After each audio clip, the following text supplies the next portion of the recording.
All right, so welcome everyone to Champagne Day, October 26th, Friday, 2012. Really excited to have you joining us here. We are in beautiful Napa, unfortunately not in Champagne, but I think we have enough champagne here to be champagne by proxy. So I wanted to, first of all, welcome you all, and second of all, give you a little bit of the history of how Champagne Day even started before I introduce my co-hosts here on the panel. First off, a big shout out to everyone who supported Champagne Bureau, Henriot Champagne, Taittinger, Gosset, Mum, Veuve Clicquot, Moet Chandon, Perrier Jouet, Henry's Reserve, Total Wines and more. I could go on and on, but thank you so much. Go on. Thanks so much for all your support for this day. And this day really came about to kind of promote what champagne is. I think there's often a misconception to the general public that everything that sparkles is champagne. While champagne is sparkling wine, not all sparkling wine is champagne. So a day to enjoy, celebrate whatever's going on in your life. Highlight that champagne isn't just for a special celebration, but can be had any part of the year. We're going to do some pretty crazy champagne and food pairings here that'll highlight that champagne really is an everyday drink as well. We have a great show on deck for you. We have Catherine Fallis here with us, a master sommelier, one of only, and correct me if I'm wrong, one of only 18 female master sommeliers in the world. So we feel very honored to have you here on the show. Thank you. Thank you so much. As you can hear, we have a fantastic studio audience too, which will, I'm sure, grow over the next couple of hours as well. But I wanted to tell you a little bit about Catherine while I have your attention. Like I said, Catherine, also known as Grape Goddess or Planet Grape on Twitter. So make sure you tweet your questions to Catherine and use also the hashtag Champagne Day for any of your tweets. Our lovely Twitter moderator and TEDx Napa Valley founder, Andrew Healy, is with us too. Thanks for joining us, Andrew. Thanks for having me, Chris. And so Catherine, one of only 18 women master sommeliers in the world, popular and entertaining speaker and host for corporate and private events. What I'm really excited about is what she's going to do at the end of the show, and that is lob the neck off a bottle of champagne. And I know this has been something that we've heard a lot about on Twitter, and there's a lot of videos out there, and it is an art form, and Catherine's going to show us exactly how artistic. She has wonderful music picked out, beautiful gown, and a great big bottle of champagne to show us. She's also the author of the 6-week wine expert, where can they find that?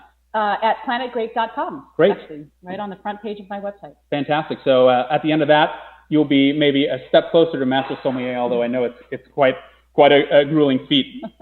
So what I'm excited about is Catherine is going to talk to us a little bit about champagne houses and what is trending now, quite a big discussion on Twitter as well around dining room tables, restaurants, is grower champagne. So farmer fizz, as I like to call it. Mm-hmm.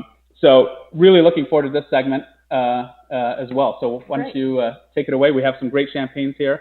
And we'll start off, I think we selected two that hopefully will highlight what we have. Great, one for me, one for you. There we go. I like that. Andrew, you're on your own. I have to stay sober while I'm doing this. So, well, good afternoon, everyone. Thanks for joining us. It's a pleasure and an honor to be here. And boy, this was a real tough call to come out and talk about and taste champagne and spend the day tasting champagne. Boy, should I do that, or should I stay in my office and work on a spreadsheet? Not quite sure. So thank you so much for inviting me. It's great to be here.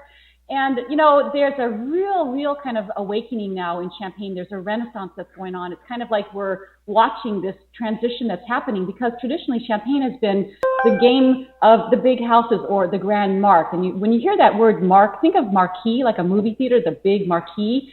And so champagne has been traditionally the game of the big players like Moet Chandon or Perrier Jouet or Mum or Henriot or some of these big names that you might be seeing throughout your lifetime. And you kind of get familiar with a brand and maybe you stick with it. And that the brand is a brand and it gives consistency year to year. So basically from the first time that you have a bottle, and by the way, I love that sound, thank you. From the first time you have a bottle of champagne, maybe at your college graduation, and then maybe again at a wedding, and then an anniversary, and then a big promotion, and maybe all the way to retirement, you're going to have an idea of what is in that bottle, and it's going to taste the same, and that's consistency. And so that is the goal of the ground mark or the big houses, is consistency, and so that you, if you fall in love with a champagne early on in your life, that you tend to rely on it, and that's your go-to brand. Kind of like if you pick a particular type of vodka, you stick with that.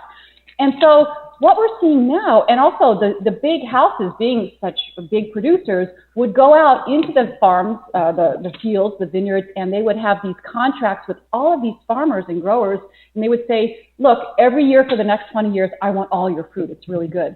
And they would have all of these deals, and they still do. And what's happening now is that these big houses are now having to kind of, raise their bid a little bit. The big houses have to up their ante to get access to the fruit, because these very same farmers that used to make their living easily just selling the fruit and letting somebody else make the wine, bottle it, sell it, market it around the world, all of these things that come at a very high cost and also need a whole other set of expertise rather than just growing the grapes. They're now stepping out and making their own wine. And this is an amazing thing. So we're seeing all of these kind of farmers that, with names that you've never heard of, coming out with their own brand, their own label, their own bottle. And so what's happening is that, we have 3,000 growers or farmers in Champagne, 3,000 growers. Out of these, we have 186 now that are making their own wine that is now available in the United States.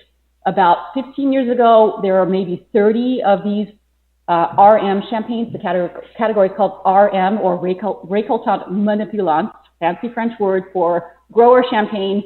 I grow the grapes, I make the wine. It's all kind of one-stop mom and pop idea. I hate to use the word mom and pop with some of these beautiful, stunning champagnes, but it's the idea, and artisanal, handcrafted. And so what we're seeing is, in the last 10, 15 years, is that with the help of folks like Terry Feast, who's an amazing and passionate, can you say champagnista? I think so. Champagnista, I love it. I just coined a new one today.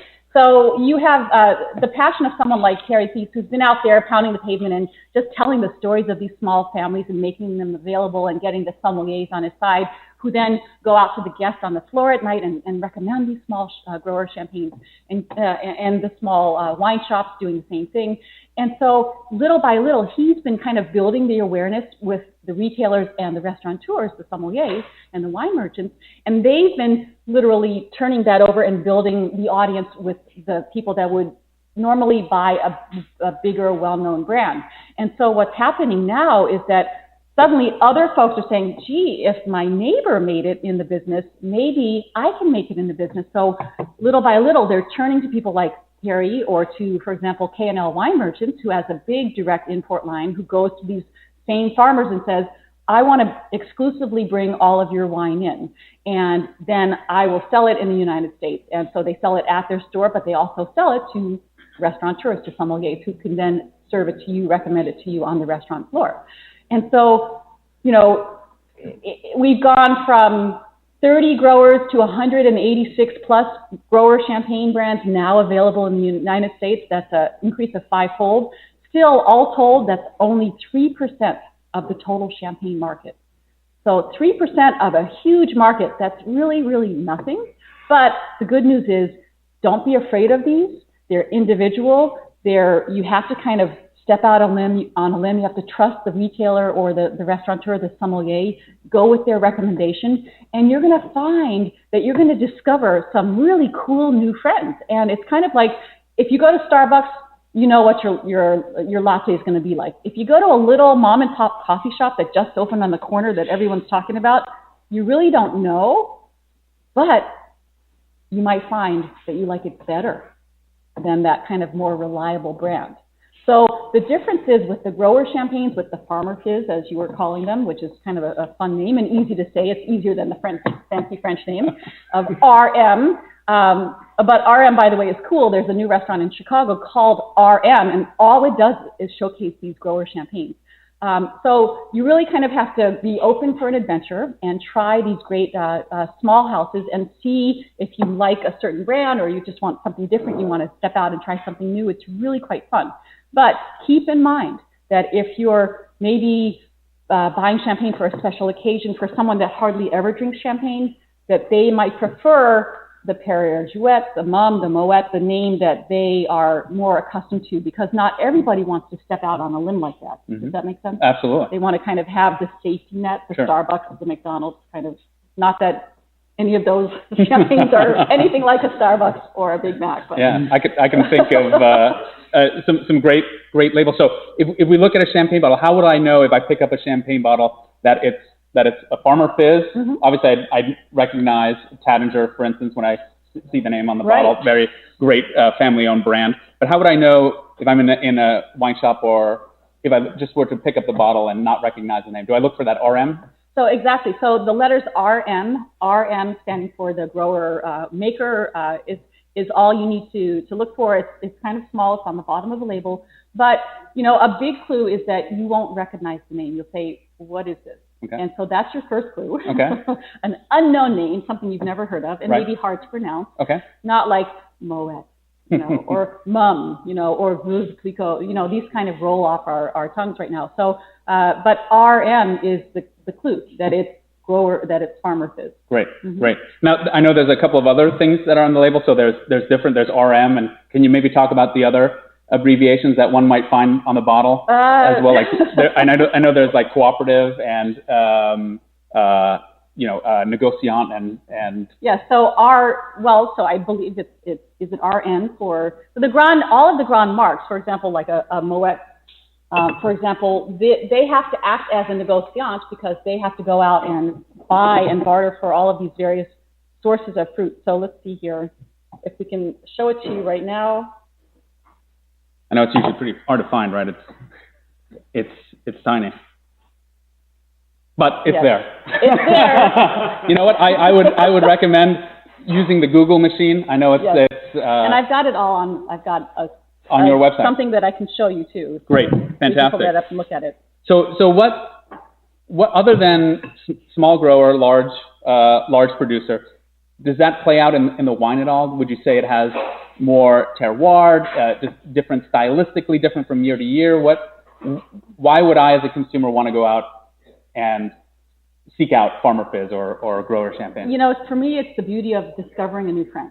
So yes, there are, you know, all champagne by its nature, it's very cold there, and the grapes are really not that ripe, and so by their very nature of where the grapes are growing up, so to speak, all champagne has terroir. It's got that special chalky minerality, and that's only in this one area in the world and nowhere else. Right. And so all champagne will have that, but how it expresses itself is up to how the wine is kind of manipulated in the cellar.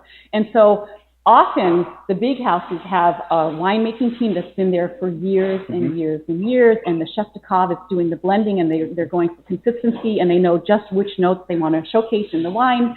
And how much of that beautiful yeasty autolytic character. And so they're going for this kind of idea in their head of what they want. They also know what's growing in the field, and they know the weather conditions from the years that they're blending together to make the wine.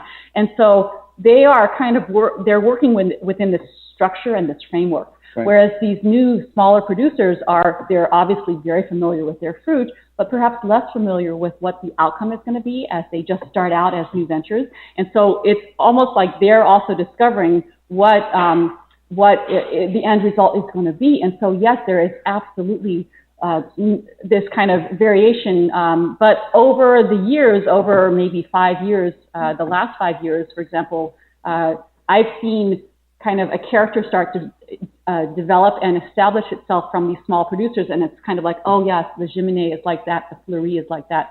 The Pierre Paillard I just tasted, it's brand new, just available this past week in the United States, and that's really exciting because I tasted those wines and I was absolutely blown away by the stunning depth of the character, the autolytic character, the old vine scent that was in the wines. And, you know, it was nice that all of that could show itself in the wine, that it wasn't kind of buried into somebody else's, you know, tête de cuvée, luxury cuvée. It wasn't kind of sold to the folks that make Cristal and blend it in. It was kind of showcased on its own.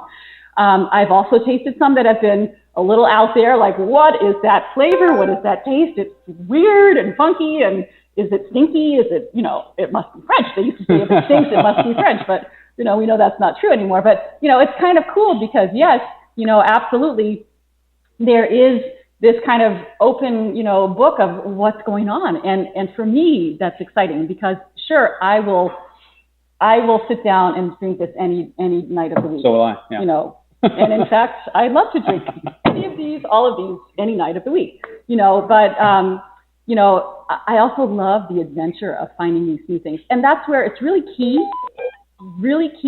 to get out there and engage your sommelier, engage your merchant, go to a shop where you talk to them, you feel comfortable, you get to know them, they get to know you.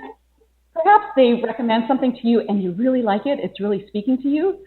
Then you go back and say, you know, John or Jane, I really love that. What else do you have that's kind of similar? And the same in a restaurant. You go to the same restaurant over and over again. You get to know the sommelier. And you say, you know what, last time, not so much. Didn't really work. Let's go in another direction here. And and maybe give me another recommendation. And just have fun. When they're open by the glass, try them. When the stores have champagne tastings, try them. Because you'll find that, yeah, it's great to have all these choices, and they're going to be everywhere, all over the world. If you go to a resort in the middle of, you know, Thailand, you're going to have Moet. You're not going to have the Farmer Fizz. Right. But where you do have it, try it because it's so fun and so different. Great. And well, so cool. We have one here.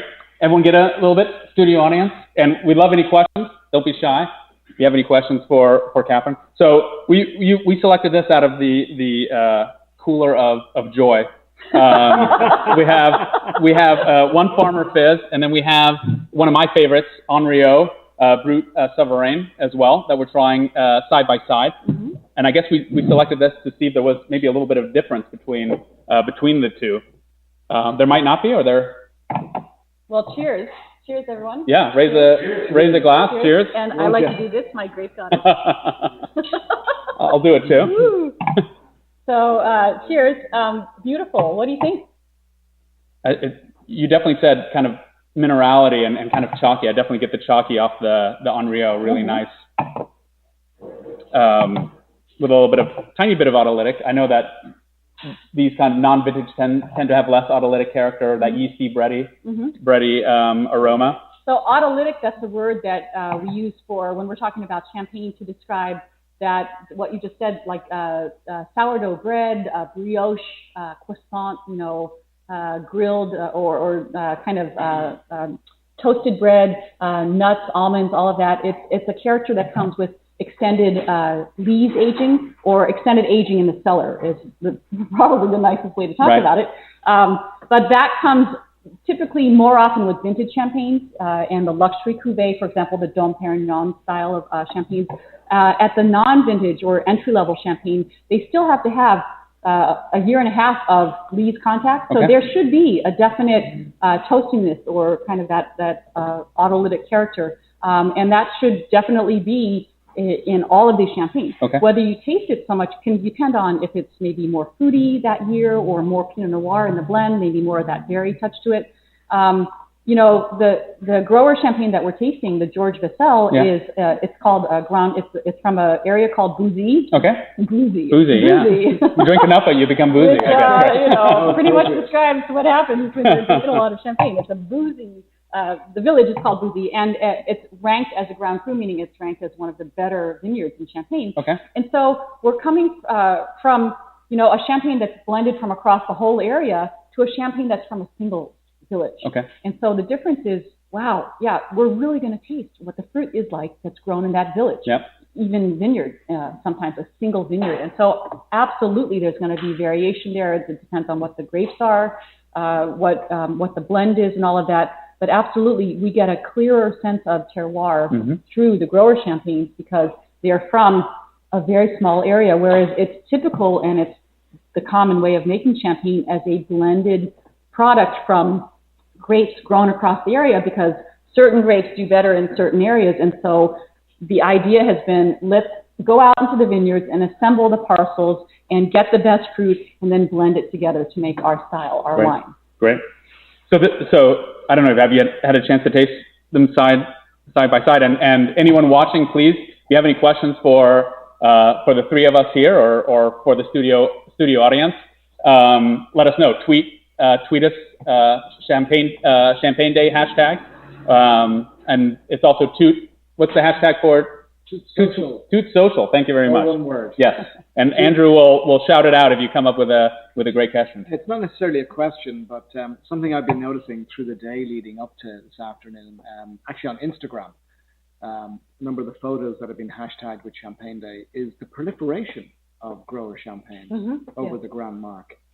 And that's obviously what you're saying, the growth is there. I've been around champagne for a number of years in terms of being a consumer. I don't think I've ever seen as many grower champagnes available. Is it's growing and continuing to grow? Yes. So one of the biggest leaders of the movement, I guess you could say, is Fallis, and he's been bringing these in little by little. And when he started with these, there were maybe 30 that he could find, and now we're up to 186. And so that doesn't seem like a lot, but for champagne, that's huge. Mm-hmm. That's huge. And, I was just at the K&L champagne tasting tent on Sunday because I had to meet one of the producers and do a little business. I had to work on a Sunday.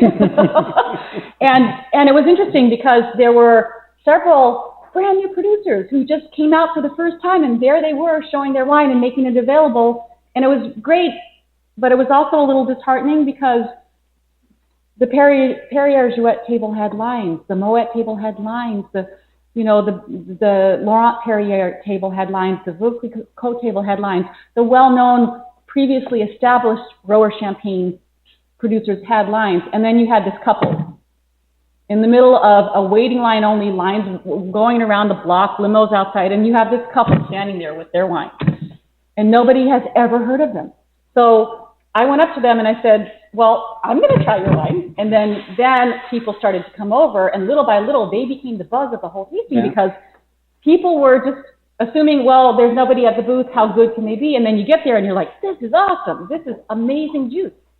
And it's so cool because now you're also, as the consumer, you're on the inside circle. You got the news before anyone else on your block or in your champagne club.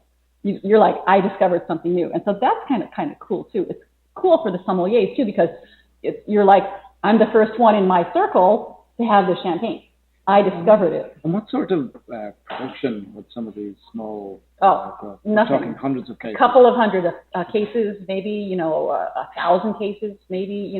Production levels are very small. I'm not an importer. I can't tell you exactly what the numbers are, but they're small. So that's the other challenge is that you make a splash, you come over and you do a tasting. You have you get some placements on a restaurant wine list and on the retail shelf. And in the restaurant, they turn over more slowly. Yeah. But in retail, they're gone. They go in, they sell, they're gone. And so people forget about you until the next release. So that's the hardest thing for these little guys is to kind of maintain their presence, and maintain their kind of relationship with you, the new friends they just made. And would somebody like the middleman as such, so who's bringing them in, he's the visionary, and it's his reputation that these growers are benefiting from. Yes.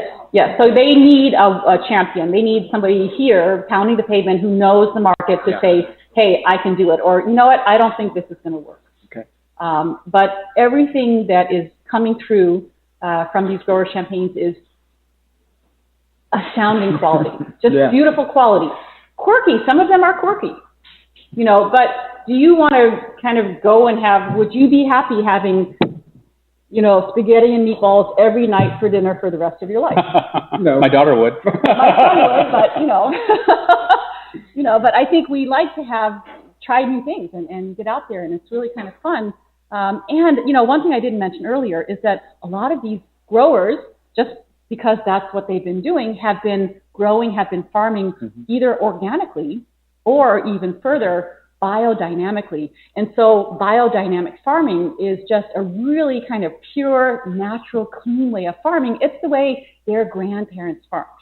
So the big houses, all the technology, and let's do everything we need, and, you know, and they have these contracts with the growers. And now what we're seeing, you know what, I'll buy your fruit if it's clean farmed. And we're seeing it all over the world. So we want clean farmed fruit. We don't want anything toxic. So biodynamically farmed fruit, can you taste it in the bottle? If someone were to give me 2 champagnes and say, Catherine, can you tell me which one is biodynamically farmed? I wouldn't have a clue. You know, I'd like to say that because it sounds impressive, but I wouldn't have a clue. You know, it's just that the fruit is so clean and expressive, and, you know, it's great for the land, it's great for the workers. It's really the way to go. And the big houses have a hard time doing a lot with this because, again, they're buying from so many different sources, and it's really challenging to say for a Grand Marque house, we are now all organic because the logistics are virtually impossible to pull that off. I think we see that here in the Napa Valley too, right? Same idea. And it's happening. It's happening. Look at Italy. I mean, that's the you know, a country with more biodynamic and organically farmed fruits, you know, vegetables, everything, not just grapes for wine. But, you know, it's a worldwide movement. It's an awareness level, but that's one more thing that we can say the grower champagne people have, a lot of them have, is this kind of, our vineyard is biodynamic, and that's a feather in their cap. That's great. Well, it sounds like Instagram. Yeah, it's a fire with Farmer Fizz, so I think that's fantastic. Which is, I think it's interesting, and maybe I'm reading too much into it, but you've got people using the new media of Instagram who are obviously connecting with grower producers who've got real stories to tell. And lovely that they're using new media to push some of that out there. I know we can get into lots of different questions about champagne, but we have one here. You know, one of the fundamental questions in terms of the styles. So somebody's asking, Bob Mack is asking, can you explain Brut, Sec, Demi-Sec in terms of that? I'm gonna interrupt and say, Bob, we absolutely can, but we're gonna have to ask you to hold on to that question because we're gonna ask Catherine to come back and talk to us about those. But maybe let's talk real quick about these two wines right here. So we have Henriot, and then we have the grower champagne right next to it, George Vassell. And any differences? Anyone pick up any differences on the grower side versus the Grand Marque? Yeah, if you love to share your thoughts, or the grower champagne seems brighter. You want to? The grower champagne, it's just a little more refreshing. Has a brighter profile to it, where the Henriot, which is delicious champagne. It is, absolutely. It's got a richer mouthfeel to it, and it's pretty apparent to me. I think you're right. I think I noticed that a little bit too. It's almost like it has the Henriot has a little more dosage or the sweetening agent, the topping off agent, if you will, than the grower version. The grower seems a little more laser focused and a little more of that citrus. Yes, more quality. zippy, more electric, kind of more, like you were saying, more of that focus, sharp focus. Yeah. And you know, to me, I would use the grower champagne perhaps as an aperitif or with the first course, maybe some caviar or something like that. Great. Did you bring some? Sure. Is it in the second cooler? It is. Was I supposed to share? I'm sorry. But the Henriot being bolder, being a little bit richer, then you could move into easily with the first course, for example. Right. And it's interesting, and I know we're going to talk about food pairing a little later, but you know, you can select champagnes for their weight and style and go through the whole meal. Yeah. You know, even rosé champagne with lamb is delicious. You know, it's so, and everyone thinks rosé is the lightest. Yeah. But you know, they're both unique and different, and they you know, they're both beautiful quality. One thing too you want to assess is the fizz. How long? Fizz is not the word that they want you to use. The mousse. How long the bead is forming, and how long those tiny bubbles are lasting, and how fine they are, and how integrated they are on your palate, or when the wine is in your mouth, the champagne. So you want to not notice the bubbles, you know, and that's kind of like, wait a second, that's what I'm paying for, and that's why the waiter is making this big show, is the bubbles, right? And but the good champagnes, the better champagnes, are made in such a way that you don't feel the mousse. It's very delicate, it's very fine, it's very, very French, it's very elegant, very subtle, very much in the background. you know, it's the opposite of like an Aussie Shiraz, which is, hey, you know, let's go out and, you know, have a Barbie. I mean, so would you, I know we're going to push the boundaries here in a little bit. Can I just say, I know a lot of Australian winemakers that would just roll over and die if champagne wasn't available, because they love champagne. That's great. That's great. It's to liven their palate a little bit after those heavy wines. You know, vibrant wines. Sure. So I know we're going to push the boundaries a little bit later on food and wine pairing, and love to talk about that. But we have a special guest with us all the way from beautiful Miami, and you probably wouldn't associate Miami with champagne, but our French wine expert, Antoine Colette from Co-Brand, who knows a lot about Taittinger. Taittinger is one of the brands that Co-Brand represents.